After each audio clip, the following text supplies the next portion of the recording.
ஒன்னு ஒன்னா கவனி. உழைப்பிலிருந்து வெளியேற்றிட்டானா இப்ப நீ என்ன பண்ணிட்ட? சென்ட்ரிங் இங்க போடக்கூடாது, கொத்தனாரு இங்க செய்யக்கூடாது, தச்சு இங்க செய்யக்கூடாது, நடவு இங்க செய்யக்கூடாது, ஆடு மாடு இங்க மேய்க்கப்படாது. நீ என்ன நோய்? எந்த வேலைனாலும் கண்ணுக்கு தெரியாம போய் செஞ்சிருவோம். கக்குஸ்கள் ஒன்னா கூட கண்ணுக்கு தெரியாம போய் கழுவிடுவோம். இப்ப தேநீர் டீ கடை வைக்கிறதான்னு நினைக்கிறேன். ஒரு டீயின் விலை என்ன? தேநீரின் விலை என்ன? 15 ரூபா. யார் வச்சிருக்கா? நீ மலையாளி வச்சிருக்கான்னு நினைச்சுக்கிட்ட. இப்ப பூரா ராஜஸ்தான்காரன். ஒரு தேநீரின் விலை 15.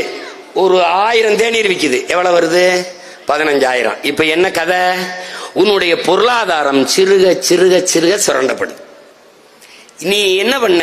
நீ உனக்குள்ள இருக்கிற ஒரு நோய் இருக்குல்ல, இந்த சாதிக்கார போய் எச்சு கிளாஸ் கழுவுறதா, இவன் கிளாஸ் கழுவுறதான்னு நினைச்சா, அவன் கேரளா இருந்து வந்தவன், ராஜஸ்தான் இருந்து வந்தவன், எல்லாருக்குமே நீ தாழ்த்தப்பட்டவன் தான்.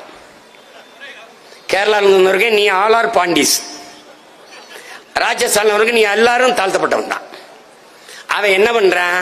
ஒரு வெந்நீரை கொதிச்சு ஒரு இதுல கொட்டுறான், உன் குடிச்ச கிளாஸ் அதுல கோலை போடுறான், கழுவிடுறான், வித்துக்கிட்டு போயிட்டு இருக்கா. 2 பிஸ்கட்டு 4 சிகரெட் பாக்கெட்டு காசு. நீ இத கிளாஸ் எச்சு கிளாஸ் கழுவ வெட்டப்பட்ட. அரபு நாட்டுல சேக்மார்கள் கக்குசு கழுவிட்டு இருக்க. இங்க மாடாடு மேய்க்க அவமானப்பட்டாய். வெம்புழுதியில சுடு மணல்ல, அரபு நாடுகள்ல பாலைவனத்துல ஒட்டக மேய்ச்ச. இங்க தச்சு வேலை பார்க்க, கொத்தனார் வேலை பார்க்க கூச்சப்பட்டாய். இதே மலேசியா, சிங்கப்பூர், ஹாங்காங் அந்த நாடுகளை போய் செய்யற. உனக்கு ஒரு நோய் இருக்கு. நீ கத்துக்க, என் உடன் பிறந்தானே, எந்த வேலையும் செய்யலாம், இழிவல்ல.